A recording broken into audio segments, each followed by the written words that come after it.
am so excited for today's chat with my friend. You're going to learn a little bit more about her in a short while. So super exciting topic that we have lined up for us today. We're going to be talking about accepting and letting go. But before I dive into the details of what we're going to be talking about, as well as introduce my dear beloved friend and colleague, I just want to take a few seconds here just to acknowledge that I am speaking with you today from Treaty 1 territory, the home of the Anishinaabe, as well as the homeland of the Métis Nation. And that's right here in Winnipeg, Manitoba. And my beloved guest, I know you haven't been invited yet, but where are you speaking and working from? Hi everyone, I'm Divya and I'm in Calgary and I'm on the Tsuut'ina territory, treaty number 7. And there are several others around me, but this is really close to where I live. And Nice, yeah. nice. And so it's important that we as settlers here, Mhm. whether we were born on these lands or our parents came, but we are settlers in one way or another. And another thing that's important for me to acknowledge is just the impact of colonialism on Indigenous peoples globally. So we know what happened to the Indigenous folks here on Turtle Island, as well as, say, Indigenous communities, such as my own ancestral land, that on the continent of Africa, we know all the various continents have had their Indigenous peoples, language and culture and spiritual practices and so on, absolutely devastated and upset through the process of colonialism. So I'm very, very grateful to have this privilege and honor to live, work, and play here on Treaty 1 territory. And I do stand in support and collaboration with all Indigenous peoples for the purpose of reconciliation and moving forward. And so, again, for those who are familiar with our podcast, Pause, and, pause if you're a first time listener, it's all about the people asking questions, really entering relationships and situations with our values, like underscoring our values. And again, just really looking at ways in which we seek deep, deep understanding, not just to hear enough so we can respond, but to seek deep understanding and always doing a bit of reflection through the process of evaluation. And so that, we are all on our life's journey, and somewhere along the line, sometimes we have some amazing things that happen to us, and other times we have some other incredibly challenging things that happen to us that might lead us into our topic for today, where we need to accept and, in many, many cases, let go. And so it's my honor to introduce to you my friend, my colleague, Divya Singh. And Divya, I actually would like to give you the honor of just sharing a little bit about you in terms of your work. And so both work and if there's anything in the personal realm that you think our audience or community would be interested in. Thank you, Phyllis. First of all, thank you for having me here and for giving me the honor to share this space with you. You're, yeah, for me, we have a connection which goes uh, so deep, and I'm so grateful for that. So thank you, and thank you for all the amazing work that you do, and for bringing peace, solace to so many people. And a little bit about me, I like to begin often by describing myself as I moved from plus 30 to minus 30. So I moved from Mumbai, India to Calgary, Canada in 2015. And so I've been born and raised and lived a lot of my life in India, and uh, you know, moved here.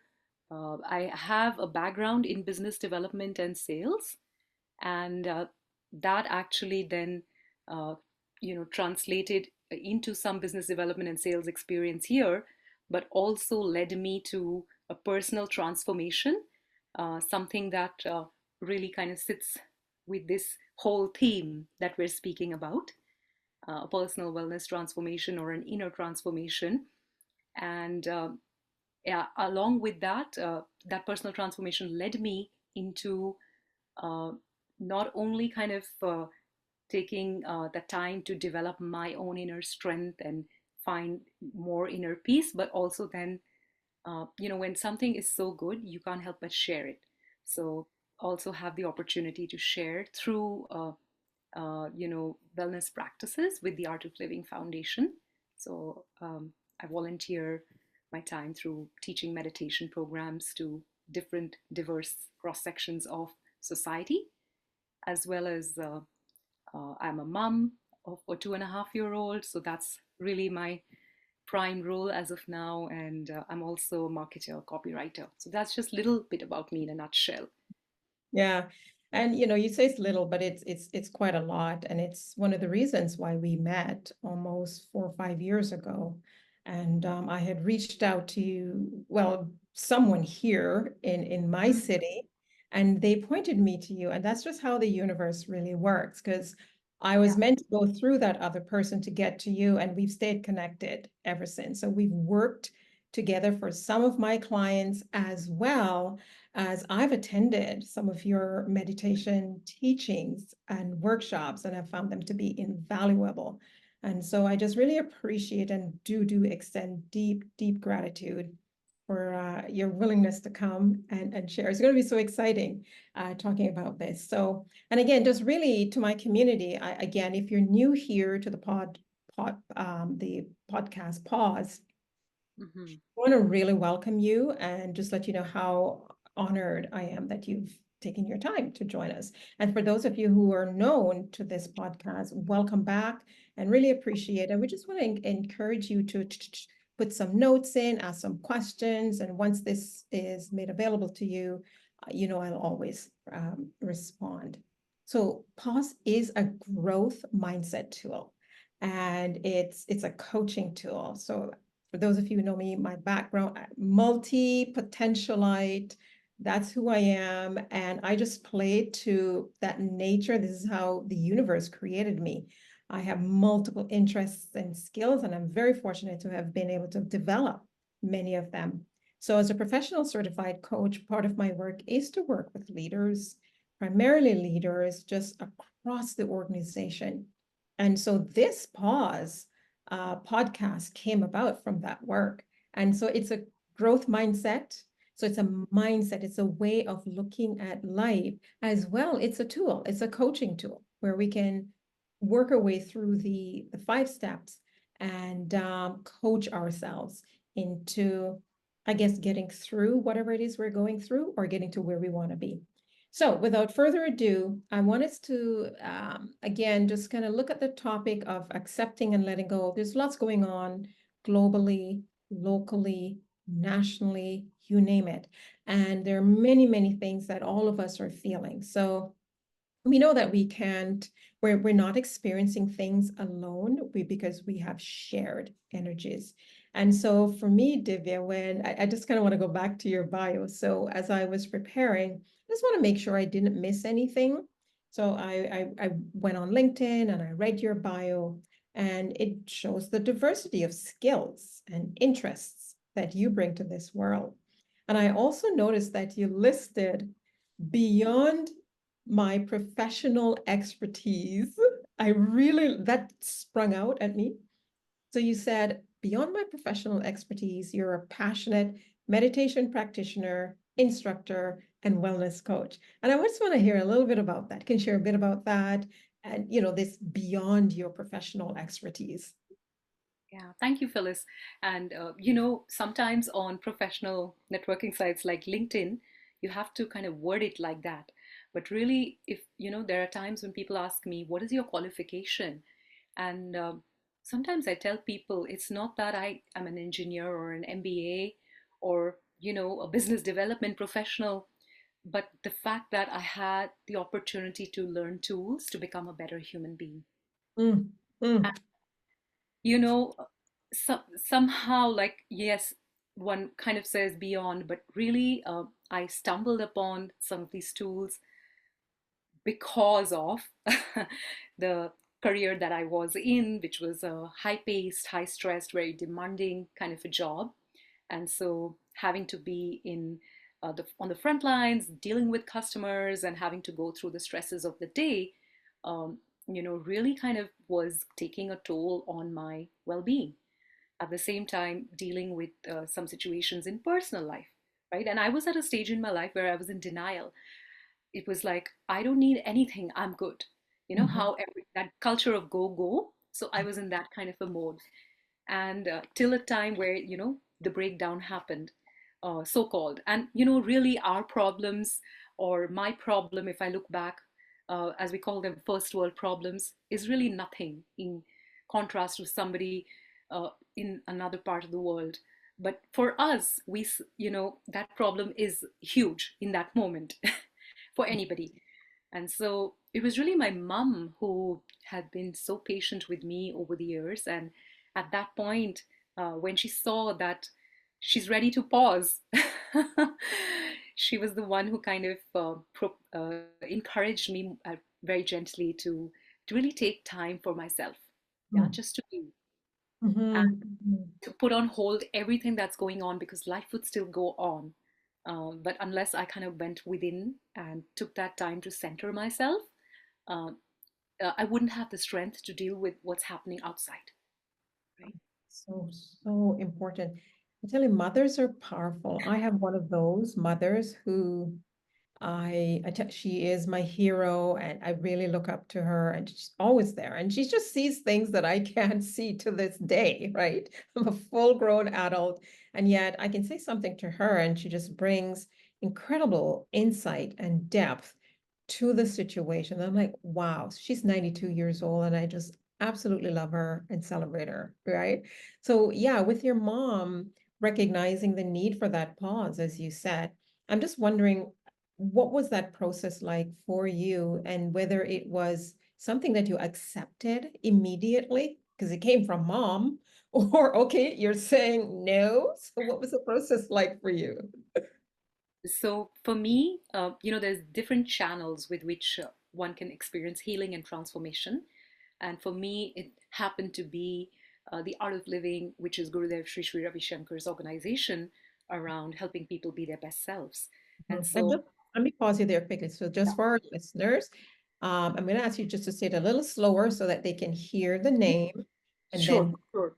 the Google. Yeah, Yeah, thank you. Sometimes I have this thing of it just rolls off your tongue, right? I do the same. Rolls off your yeah, yeah, tongue. yeah.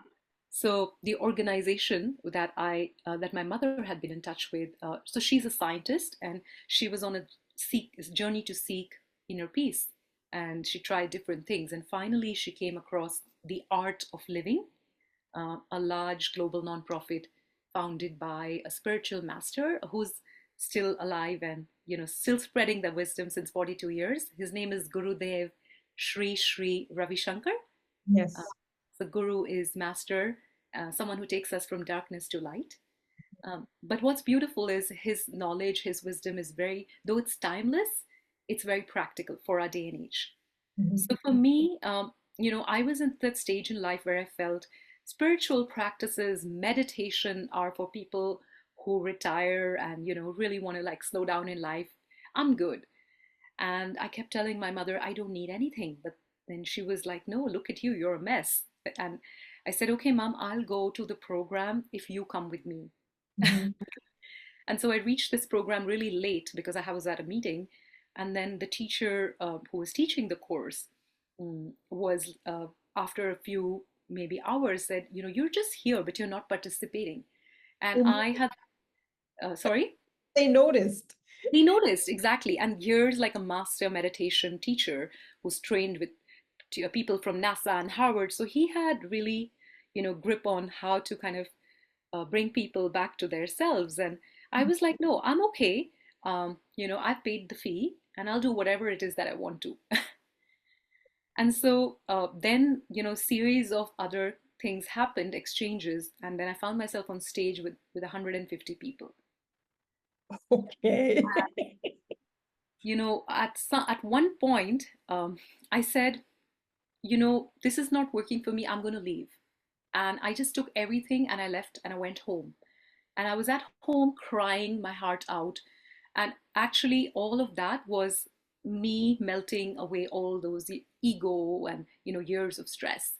And Mhm. then at that point, I was like, now what have I done? How can I go back? Because they were calling me back and they were like telling the teacher, what have you done? You were so harsh on her. But I needed that. And that's when the real transformation started. Mhm. You So know, it wasn't an immediate accepting no. of the diagnosis by your mother or even what the teacher was saying. And Hmm. so that now required this, there's part of us, what we do with pause is we always start with the person. So we always like to go inside first. And so P, person, right? Person, people for pause. And I'm just wondering, staying true to yourself is one of the key, I would say, mindset, like a shift in Hmm. our thinking that pause really invites people to reflect on and experience. And I heard you mentioned the crying in the room and so on and so forth. And you did say that's a way of melting away the ego. So what was that process of recognizing some truths about yourself in that regard? Because you are with the Art of Living now for quite a while and loving it. So something shifted after that session and that period of crying? What happened there? Staying true to yourself. Yeah, I think at some point, very much in line with the theme of today's chat, uh, that acceptance came in, right? Because when I broke down in those moments, and sometimes tears can be healing, and women often cry, and men wonder why are these women crying, but really it's a form of healing at times. And tears are good in some situations. So those tears really healed me and allowed me to kind of center and say, here I am. And, now I can move forward. I can kind of break free of what I was holding on to. Let it go. I so appreciate you said something there, and again, I just want to highlight it, like shed a little bit of light on it. You said a lot of really important things, but tears are good. Tears are healing. Yes, yes. In certain situations, you said, or sometimes, and that is so true. And we have to keep that in mind, given the times in which we're living, where women, primarily some white women, will use tears as a weapon, where they weaponize their tears. But it's not just white women, there are also other women Yes. who will use tears as a weapon. And I thought it's important for us to recognize why you would say in certain situations or sometimes. It's Mm-hmm. just the weaponization of tears. We don't want to use those kinds of tears, but we want this that you were talking about is very cathartic, very cleansing, very healing. And that's what we're doing is washing away and setting the stage for accepting. So we have to let go through the washing away process so we can better accept. What are your thoughts on that, Divya? Yeah, very true. Like you said, Phyllis, cleansing, right? Because like when I look at my daughter, when I look at little children, they're so free. They're not holding on to so much of stress or impressions or tension, right? And Yes. that's why they're so happy. They exude joy. Whereas for us, when you see an adult smiling, you wonder, oh, something good would have happened today. You're looking really happy, right? And they say, oh, I bought a new car or XYZ. And for children, they don't need a reason to be happy. So that's why the whole acceptance and, letting go, because in the mind, there's so much resistance to so many things. And we're holding on to so much which is logged into that, memory of ours. Absolutely. And again, the memory is beyond the mind where we associate with just in our head, like the brain, but we know that it's whole body, like we have body memory Yes. as well, right? A brain memory, body memory, you name it, heart, everything, all the tissues of her fiber, they do remember. And so it's critical that we sort of understand why this accepting and letting go is important because we can accept from a knowledge base, a mental level, Yeah. but we haven't accepted it from the heart level. We haven't accepted it from the energy of our being level. And those are they're bigger levels just from the brain level. And so, yeah, so those are important things that I find over the years, and I've been around long enough to recognize some key moments for myself where accepting and letting go are just the only way if I'm going to thrive. And I am not interested in surviving. I'm interested in thriving. Yeah. And so, yeah, those are some of the things that I've learned. So I'm just curious about some ways in which now you stay inspired and this desire to keep learning. Because again, when we hold on to things that are not serving us well, I find over the years, and I'm so fortunate, I have clients 3 different continents in the Caribbean, you name it. So I get to talk with a lot of people, beautiful souls like yourself, pardon me. And I get to learn a lot from them. I'm always in a classroom with folks. And so I get to learn quite a bit about what inspires people so that they keep learning. And part of that I have come to know it's about asking questions, right? Recognizing kinds of questions we need to ask, recognizing what we need to know in order to build, say, resilience and our mental strengths and, these different ways in which as humans we can go about harnessing our power. And so my question to you is, what if someone were to come up to you and ask you, uh, you know, they're really suffering. They're having lots of pain, lots of hurt, similar to what you went through with your mom. Thankfully, you had your mom. They're holding on to something that's really not serving them. And I'm wondering how you would describe your learning and understanding of what accepting is and what letting go looks like in your daily life. You know, Gurudev, Sri Sri Ravi Shankar, he often shares an example um, for acceptance and letting go. So he says, take a deep breath in, we can do it together, and hold, and keep on holding. How long can you hold?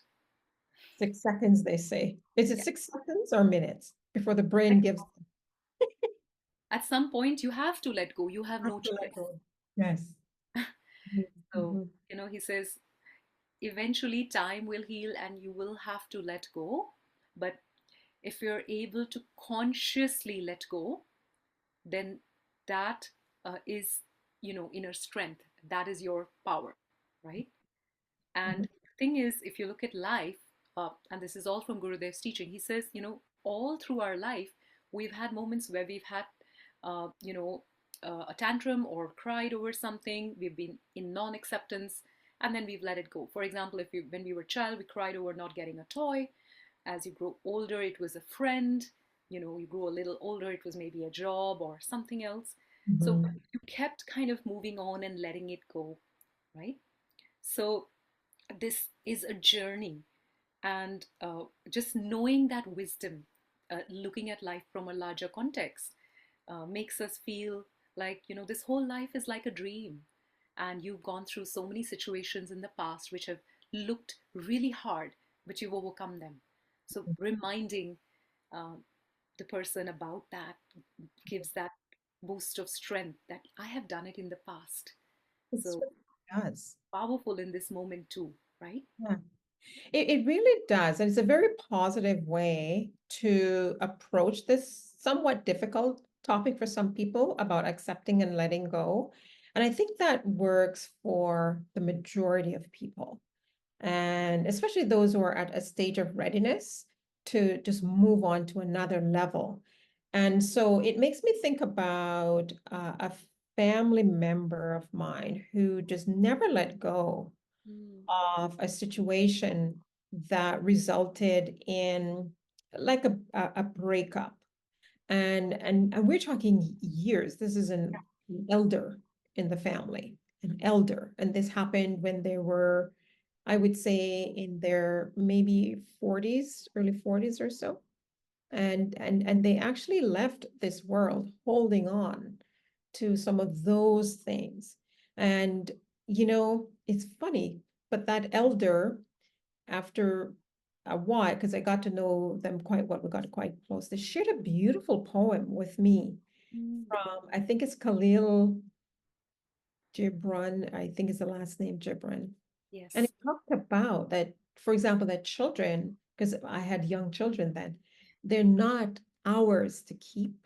Yeah. And the essence of it is how they're gifts to us, where we support and help them come into their own beingness so that we can let go of them. Mhm. This elder shared that with me. And Wow. it was, I have it, it's in one of my journals. I just keep it. And it's powerful. And yet that elder never did let go of that situation. So I'm just curious, like, what do you say to someone like that if they, and it's Yeah. a kind of a tough question, but I can totally understand if, but you kind of get where I'm going with this. Yeah, yeah, I totally get it. And that's where I was kind of coming to is that logically we know all this, all of what I said or you said, we know it. But practically to do it is really hard, right? Yes. And that's where for me, like I knew all of the stuff I was going through, yet I was unable to get myself out of it. Um, but when I had the tools or the practices, and for me, it was through the art of living. I know you have your tools and practices as well, along with some of what you learned at the art of living. So sometimes, when you can't handle the mind from the level of the mind, you need something more tangible. Yeah. And that is the breath. Ah, and I tell you, towards the end, we didn't discuss this before we went into recording, but I'm going to put it out there if you're open to do just a brief little closing with the breath, Sure. just that Yes. our community can experience what Yes. that's like. Because I've done one of those sessions, workshops with you, and to this day, I still use that breath move, Kriya breathing. And so, yeah, it's so powerful. I could be in a meeting, something's going, and I'm quietly doing my breathing just to help center me. Yes. So, absolutely, you are so right. And this is how we actually learn to go between the two mindsets. The logical thinking, yes, I know and understand all of that logically. And yet, that other part of it that says, how do we put this into practice? And especially in those situations that are triggering for some of us, right? How do we put the two? As you said, we need to go beyond the level of the mind and we need tools that are practical and move us forward. That is powerful. Any last minute things that you want to say on that question? Because I feel like, we could talk quite a bit about that one. Yeah, I mean, the mind is a muscle, right?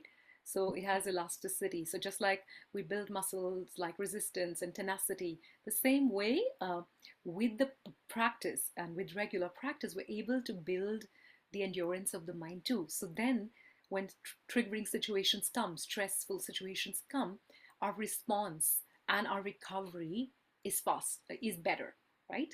I Faster. can attest to that. True, true, true, true, true, true. So true. That is gem. So I want to talk a little bit about values because again, the concept of or the whole idea of accepting and letting go, I have found in my really it's 30 years of working with humans, more than 30 years in different capacities, but always in a one-on-one kind of a setting. Even if it's in an organization, I get to speak with the leaders just one-on-one. I get to Yeah. speak with employees one-on-one, even if I do group workshops. And so people are more open and they allow themselves to be a bit more vulnerable in those settings. And I Yes. find that they often talk about their values, and sometimes the values are not aligned with the work that they're doing, and it creates a lot of stress, tension, and dis-ease, right? Some of them, they literally get sick. And so when we talk about values, right? So my top three, I have several, and I've taken time to write these things out over the years, but relationships. So that's one of my top values. Learning is another top value, and leadership, primarily always starting with self-leadership. So I'm really curious about your top three values if, and I'm only talking here, give you time to think about some of your values if say they're not at the tip of your tongue. Yeah. And then I also want to know, how do these values allow you to continue staying true to yourself and really maintaining that mindset for ongoing learning? If you notice, we need to get out of the mind because we always want to think, but sometimes we need to be. Yes. And that's Yes. a critical learning I Hmm. had to learn over the years because I'm a doer. My love language is action, Right. doing, but I've learned to be, literally be still, and it's I continue to learn. So what about you? Top three values and kind of how they tie in with your mindset there. Thanks, Phyllis. And when I was listening to you talk, there were so many beautiful things you said, which I was, kind of capturing for myself. And I was just thinking when you said I'm a doer and action, even to be, one has to take action. Mhm. Like when I shared about my story, right? I was in denial. I didn't want to act. So sometimes, you have to kind of pack your bags and, get into the car, go to the airport. Once you sit in the airplane, you can be. So, the whole preparation to Mhm. be also is important. Uh, Mhm. but coming back to values, I was thinking about the values that you shared, uh, and also the fact that you shared that when the values are misaligned, then that can create um, you know that can create tension in the mind. Absolutely. Yeah, yeah. So when I was thinking about mine, what really came out was one was connection, because as a person, I'm a connector. I like connecting with people, but over the years, I was fortunate to have the tools and the guidance to connect with myself. So connection, not just with others, but with self. And Mm. with that kind of in that bubble, there is caring for oneself, because when you're connecting, you really have to think about, am I taking care of myself or am I taking care of the other person, and am I kind of being kind and compassionate Mhm. to Mhm. both sides, right? um, and so these are kind of all interlinked. And then Yeah. the other very big value for me, which sometimes is hard to have in a corporate situation, but that always helps, I've seen, is faith. Oh You know, yeah. that there is a higher power, there is a higher power always, always, always taking care. Yes. And Yes. now that I look back at situations where, I've struggled, or, I've been in situations where I possibly could have had um, deep trouble or whatever, I feel like there was a power watching over me, saving me. And we've all had that in our life. I agree.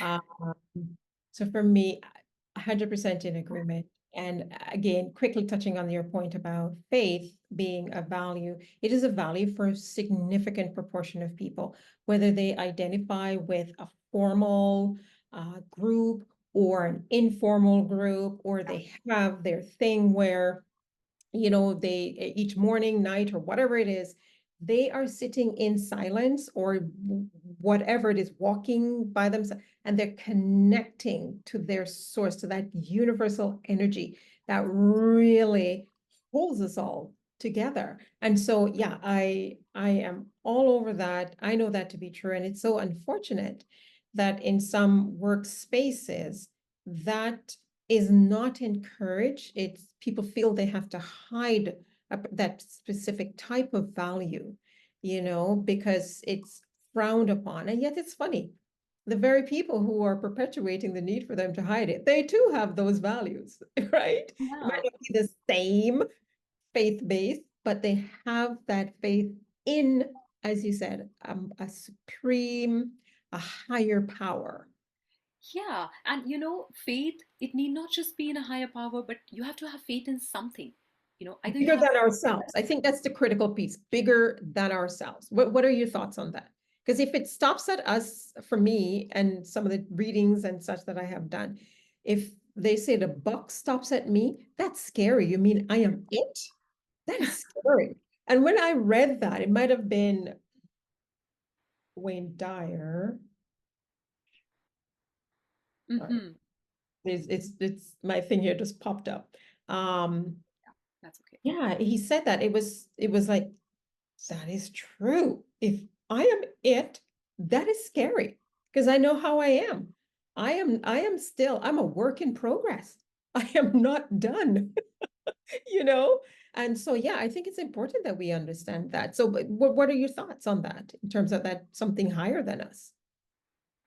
Just when we kind of give that little um, pedestal to say that, oh, there is something beyond me, Mhm. it kind of helps us to see things in perspective that, I'm not the only one going through these situations. There are so many others. We're all in the same boat in a way. If you look all over the world, people have similar situations to us. But when we go through that one situation, we feel so small and confined in it. So just having that faith takes us out of that you know so-called situation or that mindset, and that I find has helped me, that knowing someone is there taking care, whoever that is. You could Mhm. have faith in the fact that your parents are always there, or it could be your spiritual practice, or the religion you believe in, whatever it is that. Whatever it is that brings that solace and brings that sense of, I call myself a comeback kid, Yes. right? So sometimes, oh, but honestly, over the years, I know that I've always fallen in such a way where I can see how to get up, and it's not on my own doing. Like, and so I know that there's, incredible energy that's always protecting me. And Yes. so, yeah, these practices are so critical. It's why we do this work. It's one-on-one with the leaders that I work with. Wow, they eat this stuff up. And my challenge to them is always to say, if it is so good for you in this setting, imagine what if your team members and your colleagues were to also allow themselves to Yes. be, whether if it's in this path or another path, but to be themselves so that they can really be true to themselves rather than walking around with masks on, right? And just letting go of that egoic mind, say, hey, this doesn't belong here. I have to keep this at work. It's separate. And instead know that we can still have, whatever the faith is we have with us, be it at work, at play, with our friends, really doesn't matter. And accepting of those differences, right? Yes. Yeah. So, my friend, um, this then leads me to a gift that you gave me. Oh, And it's this beautiful gift of wisdom teachings. And the book is called The Journey Within, and it's written by your spiritual teacher. So Gurudev Sri Sri Ravi Shankar. And honestly, this is not made up, people.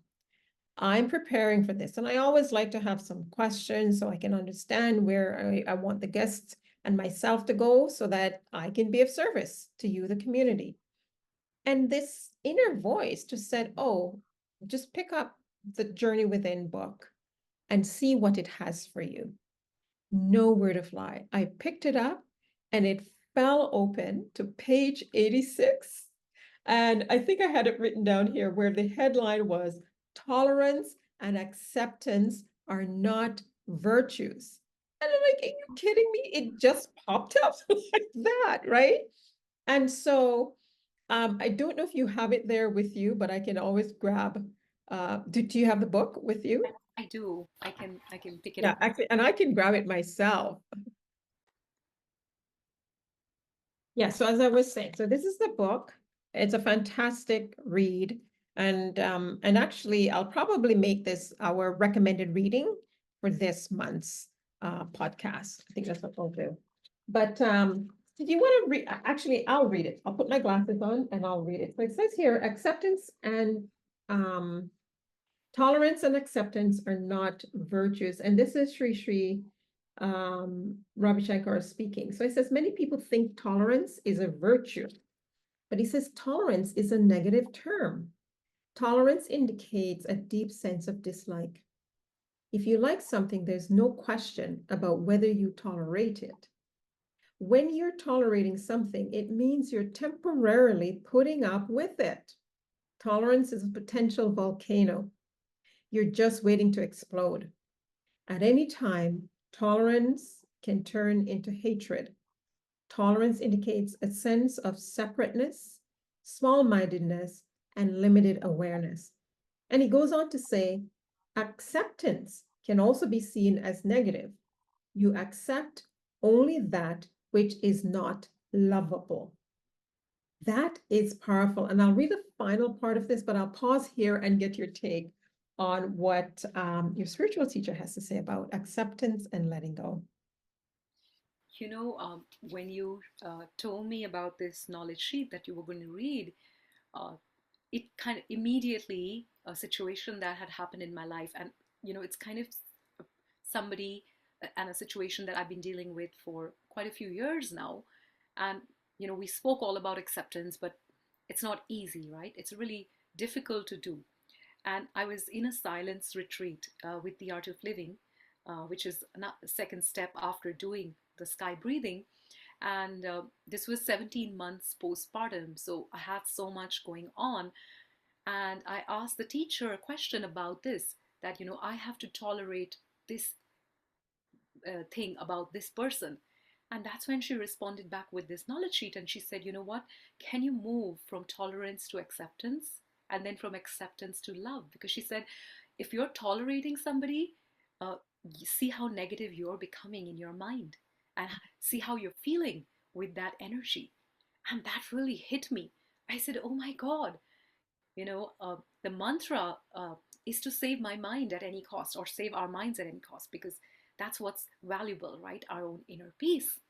And it's only if we radiate that peace, or we feel that peace, can you kind of impact that around you. When you talk about leaders or people who make an impact, anybody can be a leader, right? Mhm, And mhm. so those are just my 2 cents about it. I don't want to say too much because it's not an easy thing to do. It's a lot of work, Yeah, um, but at the same time, there's really no choice, because otherwise you're the one who's suffering. absolutely. Yeah, yeah. There's so many teachings around the world, traditions and Yes, practices where they talk about pain, hurt, suffering. And the fact is, we don't suffer alone. Like we're the connection that we have as humans make it such that if we tolerate or accept, but we still have no love in our hearts for that person, we are still hurting. Even though we yes, might say, blah, blah, blah, I am, tolerating, look at me, we know inside we're still not at peace, and we can tell when we're not at peace. So I thought that, yeah, I had to put this in because our topic for the podcast is accepting and letting go. And when I saw this section in the book, I thought that is powerful because maybe, as you said, Divya, and Shri said it also, the it's a process, right? It's a journey. And when we go within, we probably start off by tolerating. Then hopefully we move into accepting. And ultimately, what Shri says here, I got to read this again, is let me get the glasses on just to make sure I don't miss anything. It says, don't accept people as they are or tolerate them. Just love them as they are. If you yes, can't love them, he says, at least accept them and be at peace. yes, But is loving people as who they are. And that is what really makes for us to pause, because I think we all, I'm going to go out on a limb and say, even if it's not right now, some point in our lives, there is someone, something that we're grappling with, this accepting it or tolerating it or whatever. But it's a process, as you so beautifully said, that it's this journey. And again, it takes time and it's hard. But I think if we can surround ourselves with teachers, and teachers come in different shape and forms, right? That's how we can extend this knowing beyond our daily life. And really it's the journey within yes. where it all happens and where it all starts. Okay. Um, so I want to move us into really talking a little bit about, seeking to understand and then kind of tying it up by looking at what are some of the things you do on any level of frequency to evaluate this journey that you're on, right? So first and foremost is seeking understanding. And the question that I have for you here is, how has, again, your upbringing, so what I love about Pause is I get to speak with people from just different backgrounds. You Yes. name the background, cultural, ethnic, gender, economic, you name it. And I get to see these different perspectives. And so, how has your upbringing as a person born and you've lived most of your early years in India, now living in Canada, now you're a practitioner and member of the Art of Living. Tell me a little bit about how has all of this come together in terms of your own seeking understanding and really staying curious. Because this, again, is something that we like to remind first myself and others about. How do we stay curious? How has all that come together? Help you. It's interesting you ask this, and sometimes when you're living in a place surrounded by a culture, you tend to not really realize the richness of it, or you tend to take it for granted. Sure. And really, to absorb the nuances of a culture, the subtleties, one has to have some sense of groundedness, because there can be one level of so-called practice. Like in India, there's a culture of going to the temple, or here, a lot of people all over the world go to the church. But are you really grounded and doing that with that sense of deep, deep reference, or are you doing it because you're just supposed to do it, right? And I think moving to Canada has really, and that whole spiritual grounding, which started in me since 2010, has really helped me to feel it and to appreciate the true meaning behind the religious practices, the cultural practices that I have in my country as well as other countries. And I feel like when we take time to be and to pause, like you say, then we can be sensitive to everything around us even more, be it Mm. our own selves, be it people, nature, religions, cultures. Agreed, 100% in agreement. And of course it resonates with me again, part of my own journey, that's just kind of what it is. Born in Jamaica, lived there. We'd go to church because it's just what you do on Sundays. And Yes. then recognizing that that's not a path I want or need to travel any longer, and accepting, tolerating it first, then accepting, and then loving that, knowing that I have to be true to myself, right? And so, what though would you say to someone who um, they had a more challenging, say, upbringing, childhood? It would just, we all have challenges because even the wealthiest of the wealthiest, they have challenges. It's just that the challenges are different. And Yes. so let's just say these folks, now they're listening. They might write me and say, well, this is what happened to me as a child growing up. And so challenging. What would you say to them? They have a more challenging upbringing than yours, and they are holding on to some of those pain and hurt, and like we said, it's a journey. We don't know where they are at on the journey, but we know they're at the holding on to part. Any thoughts? A story comes to mind, and I'll try to keep it brief. But when I did this program with the Art of Living, the one which kind of helped me bust my ego, so to say, and come out of denial, after that, I kind of felt so happy from within that when you really like something, you want to share it, right? So I started sharing, and I was volunteering, telling somebody about the Art of Living program, and there was this man who was in a much tougher situation that I was in. And in that moment, when he shared his situation, I said, oh my God, here I was holding on to my so called problems. And so, the whole aspect of service has really helped me to overcome my personal challenges, and, really see that there's someone else out there who probably is suffering more than me or has had a greater challenge than me and feel blessed. So Mhm. one thing that's really helped me is to feel blessed for whatever I have, because sometimes we forget that. We take it for granted, as you said earlier. We're Yeah. all, right? So And the true. other thing, sorry, I'll just add quickly. The other thing, which is non-negotiable, is to have a practice. I feel like that is very important to get out of the mind. Yes, yes, yes. We need a practice, and we need the kind of practice that isn't reinforcing or feeding our ego. Yes.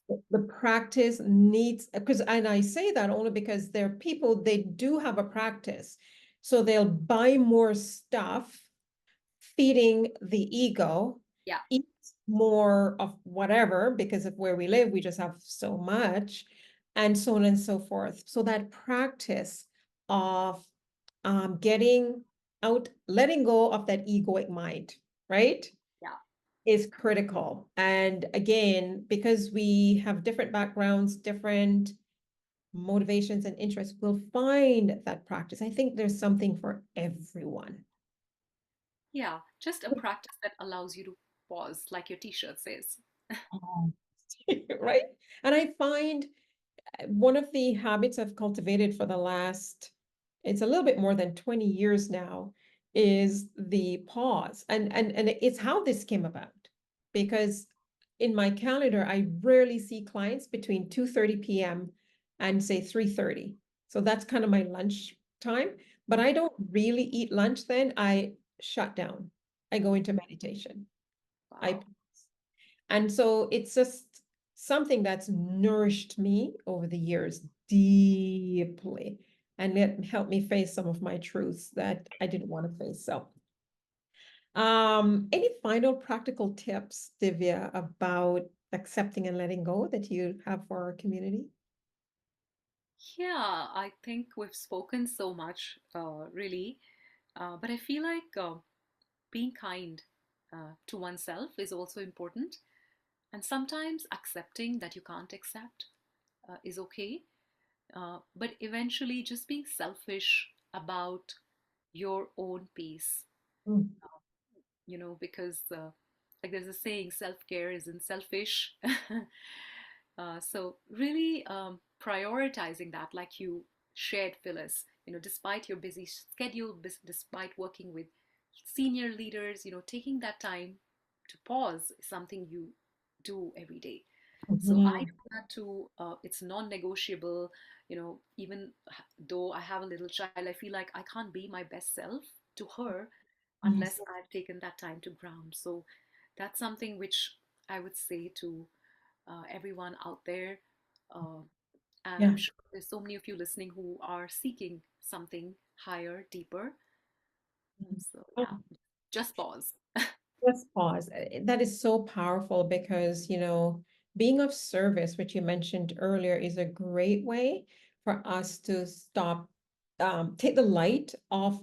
And I use that word very deliberately, like, because sometimes we focus in on ourselves and we magnify the problem. So service is such a beautiful way for us to recognize, as you said earlier, that, oh my goodness, I thought I had problems, but that's not the case, right? So it helps you to be less self-focused, but now we're asking people to be self-focused and pause. So what this means, it's a balance. It's this Yes, delicate balance, right? Between the two. yes. So we're just about finished with our conversation. I know we could go on a little bit longer, but we just kind of have to stay true to the plan. So some rapid fire questions and let's have some fun here. So you're feeling that oh man, I don't want to cook, and your spouse doesn't want to cook either. Like what's a quick go-to meal for you that you would say this is your go-to? Oh, both of us love this vegan Vietnamese restaurant in Calgary. So that's our go-to. It's called Tamarind, and it's lovely. If you're in Calgary, you must try it. Tamarind, and I love that. I grew up eating, is it Tamarind? And we say tamarind. Yes. Love, love, love, loved it. So I'll definitely check it out next time I'm in Calgary. And so you have a few minutes on hand. Your young child is off with dad or whomever, and you're alone. What is it that you do in that moment of being alone? Um, I sometimes call my mom or sister if that time zone is okay, or I chant this really precious ancient Sanskrit chant. It's called the prayer of gratitude. Phyllis, you've heard it. It's called Guru Puja. Oh, yeah. Nothing gives me more peace than that. I love Guru Puja. It is so good. We'll probably do it at the end. Alrighty. And then in terms of movement, so I don't know how you move your body, but we have to move. We're humans, we're built to move. So what would you say to our community is the way that you move your body just to kind of keep it, oiled and flexible and such? What's your go-to? I love yoga, and off late I've been doing a lot of Pilates and strength training. And I feel like the days I've done my workout, I'm feeling more energized. So Oh, yeah, that's my go-to. love it. And so let's take the remaining couple minutes. So we're going to do two more things. So one is we always like to ask our guests, invite our guests to spotlight something. So spotlight whether it's on change, whether it's through an organization, a project, or community, or you can choose to spotlight and share a story, like a story exchange, a personal story. And I had sent these two options to you. So which one did you choose? You know, I chose a personal story, but I realized I shared a little bit about my story in the beginning. So maybe I can choose to spotlight just what we've been speaking all about and share a little bit about the sky breathing. Uh, Oh, would that be good? that would be excellent. And we could wrap up our conversation with that. So why don't we do that? Yeah, sure. So, many, many years back, Gurudev Sri Ravi Shankar, he had been teaching meditation for several years, but he felt something was missing. And he went into a period of meditation for 10 days. And when he emerged, the sky practice was born, so to say. So, this is a practice that comes out of an intention to bring peace. And then he started traveling around the world teaching it, and that's how the art of living was born in the 80s. And now, like when we talk about acceptance and tolerance and all these things, like Gurudev has been the epitome of that, helping people from sections of society, from terrorists to politicians to, normal mainstream people, uh, to transform and really use, their gifts to do something for society. Beautiful, beautiful. So let's get a taste of the sky breathing. And we call it sky, and you can just say what the acronym stands for, and Yes. then let's give us a little taste and we'll close out that way. Sounds good? Sounds great. Yes. So sky is short for Sudarshan Kriya, and you can Google it. It's taught at 130 universities in the United States. And today, what we'll do is called the straw breath. So it's just a little teaser of how the breath can help our mind to cool down.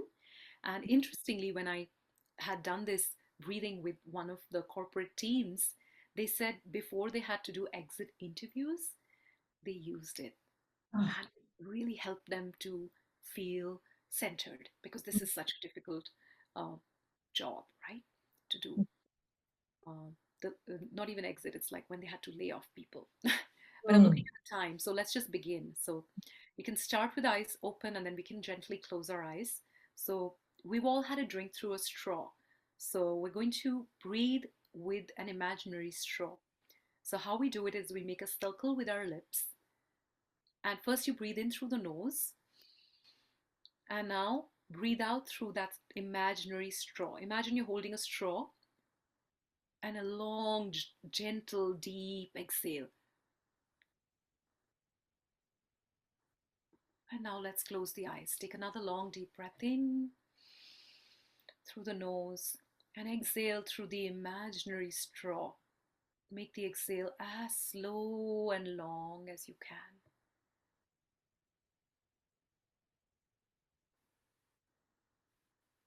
Let's do it two more times. Breathe in through the nose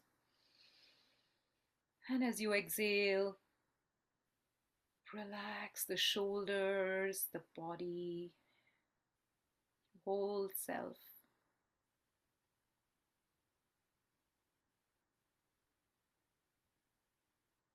Another long, deep breath in. And this time, just totally let go. Let the breath take over. Breathe out through the imaginary straw. Long, deep exhale.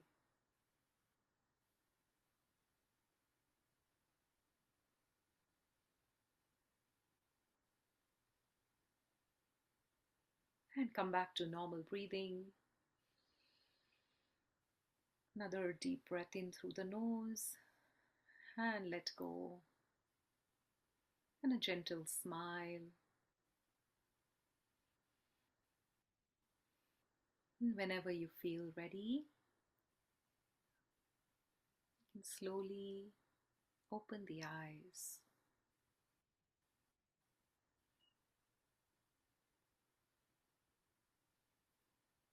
Ah, love it. Loved it then. Love it always.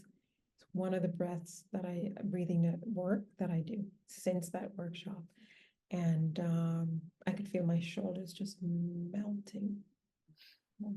So, to the community, join me in thanking Divya for sharing her wisdom, her experience through life, learning, learning to accept, learning to, well, tolerate, accept, and loving, because that's what I hope that you'll take away from our conversation with Divya, and that it's a journey.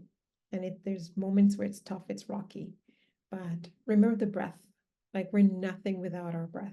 And so if we can really come back, especially in those tough moments, do the straw breathing as you just showed you, I'm sure that we can get through whatever it is we're going through. So thank you for joining us. Thank you, Divya, from Thank my you, Phyllis. heart. Namaste. Namaste. Thank you for the light that you are in this world. Thank you so much.